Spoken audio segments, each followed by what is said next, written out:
to infinity and beyond. Everybody, it's Roger and James here from Infinity and Beyond. In this episode, we're going to be talking about Marvel Heroes Omega, which has gone into early access on PlayStation 4. Which basically means the beta's over, but we're kind of in a little bit before it goes and it gets launched officially. Well, from now, it will be on Tuesday 23rd. It'll be out on PlayStation 4, coming to Xbox One. I'm just trying to think of what date it is. It's like coming out in June, so that's good for them. We did spend some time the other night playing sort of co-op. You'll find the Let's Play up on the channel as well.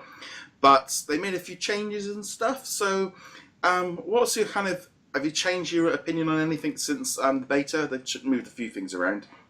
The only thing that they changed that I would consider important was that they changed how many shards, the free in-game currency you need to unlock characters, and there was a bit of a snafu on launch day with that, because traditionally in both the closed beta and the PC version of the game, it was 400 Eternity Shards to unlock most characters, and they increased it to 525 for the open beta launch. But they forgot to increase the amount that you got at the beginning of the game, which would allow you to unlock one character. So for people who jumped in right when the servers went up, your choices were Squirrel Girl, Nova, and Angela, and people were mad, including myself. I already had characters available because I got the War Machine pack and whatnot, but it was like, yeah, this is not a good way to advertise this game to new players. Be like, yeah, you could be Squirrel Girl. I think Squirrel Girl's awesome, but most people maybe not so much. To be fair on their point of view, when this came out, there was a very, very quick response. This is a mistake. We're fixing it. Anyone that logged in and didn't get this, you're getting a bonus. You know, I got a 500 Splinter upgrade, so I kind of ended up getting able to get 2 characters instead. But actually, it was very, very quick along the lines of, this is a mistake, this is not how it is. So, on that note, they were very, very quick, and they fixed it. And because, I mean, we were literally playing online, and I said, well, I've just got my bonus. So they changed it pretty quickly. So, that's very good. I think the reason they've upgraded the price is twofold. First off, Splinters are dropping faster on the console version anyway. So that's one thing. So it might be more, but you're getting more of them. But also, got inflation. I think generally just prices go up. You know, if you've been to the supermarket recently, you'll notice everything is going up. So it definitely. The trouble is, as well, is like, I think trying to compare it sometimes to the PC game. You know, the game is 2-3 years old, and that's how much stuff is still priced the same as 3 years ago. They had to do something to up it. So prices going up, and as a business person that keeps getting moaned at because I keep putting my prices up, I kind of don't have an issue with that. It's the same way. Well, the thing is, you know, the actual prices didn't increase as far as I know. I don't think they increased the cost of the characters. This is only the in-game currency. And the reason, you know, similarly though, I think the reason for it is it's going to take you longer to farm for the characters, which means you're more likely to want to buy characters, which they need to be in business. They need to make money. That's absolutely the case. I think the real issue was when this first happened, people were like, oh, you know, during the closed beta and during all the PC time, we've had access to almost every single character right out the gate. You can get one for free, and now you can only get 3 characters, and not even characters that most people know. I mean, most just casual fans, people who are just coming from the movies, aren't going to have the slightest clue who either Squirrel Girl or Angela are. And Nova, they'll be like, wait, I thought this was the comedy guys from the first movies, right? Yeah. So it's definitely I think the trouble is with this is, had the beta launched with that system anyway, people would have been less inclined to worry about it. There was a couple of other differences. I mean, literally the patch notes, I put them up on the website. There was like 5 pages of just patch notes. I was like, okay, they've done a lot of tweaking. There was a few things I did notice when we were playing, actually. They moved the social button. You had to go into it for the option menus rather than, because I did find when I was playing it before, I kept bumping up the social button menu while I was playing all the time by mistake. And since when we played, well, I couldn't find it, but it actually, you know, once you're in a thing and you want to teleport to I preferred that. I think that was a better way of doing them. That was one noticeable difference. There's been tons of little changes and tweaks and stuff. The game is really, really fun. Okay. And we're going to do an episode on this later. Launching with Injustice was a bad timing from how much time I was able to put into the game over the weekend.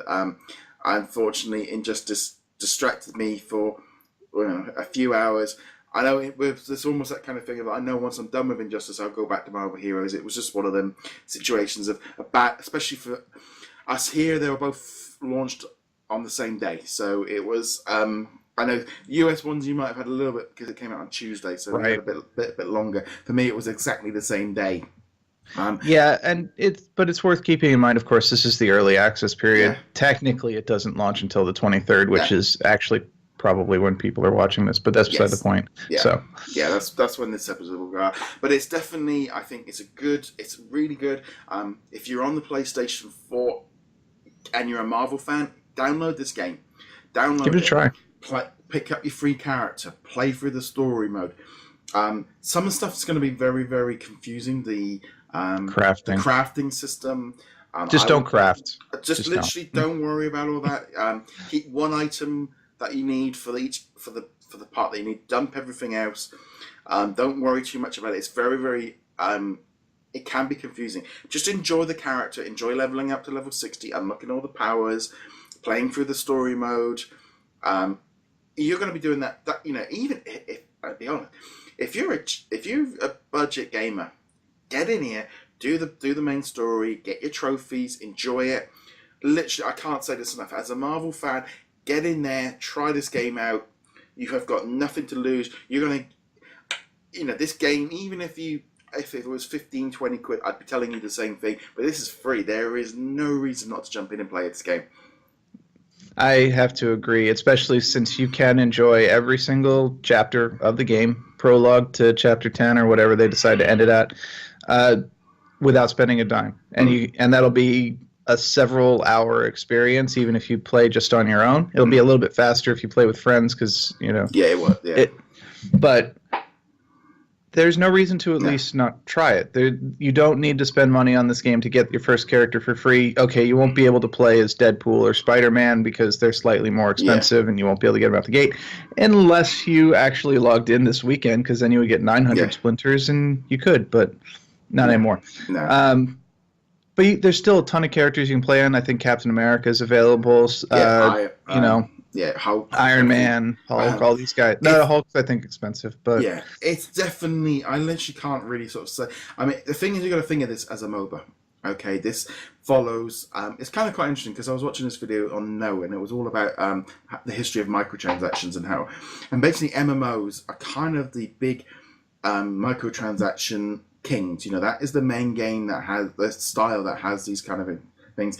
They've introduced loot boxes to get costumes and cosmetic changes and boosts and stuff, which is following the line of what every other MOBA does. This is not your traditional kind of buy a game for $60 and play it. If you want to do the grind, you can get all those characters for free if you're willing to put the time in, or you can pay down the money and get those characters. I would say straight off the bat, with 38 characters, it feels quite overwhelming and you want to collect as many as possible. Play as one and just play it through properly, and then start worrying about unlocking extra characters and stuff after you've done that. But yeah. And I would actually discourage casual players from getting more than a handful of characters, because you're going to very quickly run out of inventory space, and you cannot get inventory space without spending money. This is where they're going to price gouge you, is on the inventory. So yeah, it's kind of one of those things, of that frustration point, because I found that on the PC version of having so much loot and items, and that feeling of, I need to save this for later. I need to save this because this is worth it. And actually you get to a certain point of, first off, if you haven't got the character, dump whatever it is, because there's no point in having it. And literally, in some ways, it depends really on how much of a level you want to get. If you just want to enjoy the story and have a bit of a blast around, I literally would just say, don't worry about it. Delete anything. Don't worry about picking up those kind of items. Just grab and have fun with it. And then see if you want to put money and invest into the timings and stuff. But don't get too caught up in all the items and leveling up. Level up your characters, but don't worry Right. about all the gear. It's a mess because there's too much of it, but they're doing it to try and. It's almost like that kind of annoying thing of frustrate you enough to buy stuff. That is absolutely what they're trying to do, because they're only giving you 40 inventory slots and then an additional 50 bank slots that are only accessible back at the bases. And you will run out of those 40 slots really fast, especially with the crafting gear, because they increased the amount of crafting gear you need. We were already talking about this. Don't even bother going into crafting unless you are going to do end game content and you're going to be doing it frequently, because you need it for upgrades, making sure you've got the best stats and all that. But if you're just playing the story, there is no reason to touch crafting at all. I mean, I put 30 plus hours into the PC version. Didn't touch it. Didn't go anywhere near it. For me, it's about playing as a character, enjoying the levels, beating up enemies, using the powers, leveling them up, and that's in essence, what you really have to worry about. Well, adding gear and adding up, it helps if you're competitive. Oh yeah, it does make the character stronger, but because obviously we were discussing this, I think in the Res Discord, was about I know Lloyd was getting a bit frustrated with he didn't understand it because the information on it is not very easy, and I think that's the thing of just literally wanting to sort of say to newbies, forget it, don't worry about it, and just enjoy it. And I can't really say that enough, really. This is a really fun game, and I really can't recommend. It's totally free. Download it, give it a whirl, play, and you get trophies. So even if you just play through just chapter 10 with one character, you'll have so much fun. I agree. And if you love Diablo-style games, then this absolutely should be on your list, even if you're not a Marvel fan, although I'd question why you're watching this if you're not a Marvel fan. But it's a lot of fun. There are definitely some issues with the game. There's some technical issues with the game, definitely frame rates. Load times are good. They're not perfect, but they're good. Compared to my laptop, this game is running is as smooth as butter, as it's. Yeah, don't want to give people a false impression, because there are definitely frame rate issues. But if you're coming from a lower end PC, then you'll definitely see an improvement. For me, it's been an improvement. I love sitting down on the couch, feet up, controller in my hand, playing it on the big screen. I've had more fun in 3 weeks with this game on console than I did the whole time I put that 23 out. It just feels so much better on my console. It might be a psychological thing, but it just feels so much more fun just sitting there. I mean, we've had some co-op stuff doing it. So I wouldn't even know how to do on my PC. That's the thing, because it's something I just never got into. But it's just fun.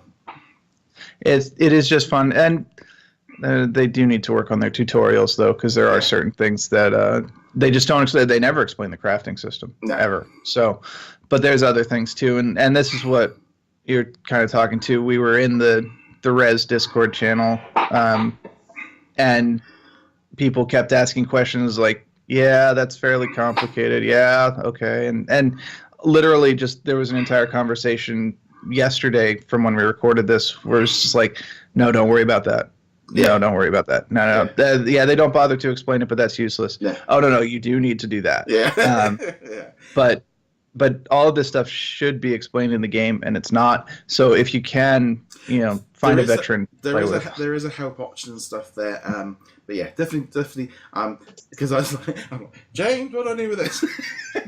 I'm just like, I'll delete it, get rid of it. We were in there, like, he's like, I'm going to go and sell all these items to get money. No, I just deleted them all.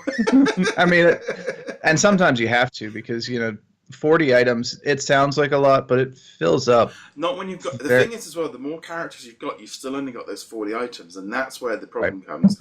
Where on the PC version, they had individual... Once you brought... Especially if you brought the character, that opened everything up. But it was like, by the time you give everyone... If you got 10 characters and you give them all a pair of boots, you just lose 25% of your space before you've started. Well, it is important to note that anything that is equipped is not hitting the inventory. No. So if you're playing as Rocket Raccoon and you equip some boots, that's not an inventory space lost if you switch over and you start playing Nova or whatever. Yeah. But as you were saying, if you're coming over from the PC version, there are no character-specific stashes or bank tabs. Yeah. And also, we have team-ups in the PC version, which is an additional 30 inventory spots, which are not in this game. Yeah. So the thing is really it's like I'd say, like, in terms of inventory stuff, if you've got a jumper, if you've got a head, a mask, a pet, boots, or a skill, keep the one you're using and dump everything else. Replace it with your newest. I think it doesn't nearly pretty much automatically replace the highest one you've got automatically. I think it. There might be an option in the option menus for that, but no. At least when I was playing, I had to manually go in and update everything. And again, because loot is randomized, like the gear is generated on the fly, what is best isn't always going to be what you think it is, or you might disagree with what the computer thinks is the best upgrade. So I mean, I literally just go by the leveling. If there's a pair of boots that's a 7 and there's a pair of boots that's a 1, I'd just go with the 7. This is a general kind of rule. But literally, if you've got one item, dump in stock, dump the rest, because you're just not going to need. Especially, I find that more so with like the equipment for each character, rather than not necessarily the crafting stuff, but the equipment side of things. And if it says, oh, this is level, say you've got a 30 piece of leveling ups equipment for Iron Fist, and you haven't got the character, just get rid of it. No point. There's no point holding it for later, because when you get the character, you'll get it eventually anyway. But I know I fell into this trap on my PC version. My inventory was a right mess. Mine is. Absolutely. Because I used to try and keep everything, and I filled up about 6 banks in the store area because I didn't know what to do with any of it, so I just kept banking everything. And it got to the point of going, I've never used any of it. And this coming into the PlayStation version is like, nah, not doing it. just as a general rule of thumb, if it's not a max level item that is level 60, plus or minus maybe 5 levels, because some of the artifacts don't necessarily have to be max level, but if it is not a level 60 item, there's almost no reason to hold on to it. No. Absolutely none. Because a level 60 item is going to be better than it.